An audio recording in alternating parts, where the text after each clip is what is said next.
Et avec Patrick Cohen. Bonjour Anissa Mida. Bonjour Patrick, bonjour à tous. Dans quelques jours, ce sera la journée de la Terre. Les scientifiques multiplient les projets fous pour lutter contre le réchauffement climatique. Oui, malgré les accords de Paris, le premier accord universel sur le climat, la plupart des experts estiment que ça ne suffira pas, qu'il faudra trouver des solutions beaucoup plus radicales. C'est pour ça que depuis quelques semaines, on voit se multiplier des projets tellement fous qui pourraient marcher. Le premier, c'est tout simplement d'obscurcir le ciel. Ce sont des scientifiques des universités d'Harvard et d'Oxford qui le portent. Et l'idée, c'est de saupoudrer le sel à très haute altitude, saupoudrer le ciel de sel à très haute altitude. Comme ça, les cristaux vont renvoyer une partie des rayons du soleil vers l'espace, ce qui réchauffera moins la surface de la Terre. Ça veut dire qu'on aurait un ciel voilé en permanence. Oui, au bout de quelques années, peut-être que le sel finira par se dissoudre, mais d'ici là, le ciel parfaitement bleu, c'est totalement terminé.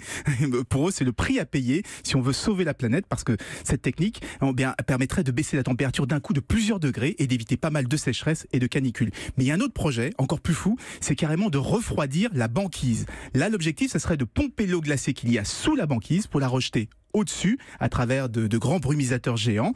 Les gouttes gèleraient instantanément pour créer une sorte de nouvelle couche de glace qui ralentirait la fonte. Il faut savoir que la banquise se réchauffe 2 fois plus vite que le reste de la Terre. Du coup, la montée des océans s'accélère, ce qui menace de nombreuses villes côtières. Alors, il y a d'autres projets, bloquer des courants chauds avec des digues, ou encore placer un filtre solaire géant dans l'espace. Ce ne sont pas les idées qui manquent, c'est plutôt l'argent. Mais ça va coûter une fortune, justement. Il peut y avoir des conséquences imprévisibles sur l'environnement aussi.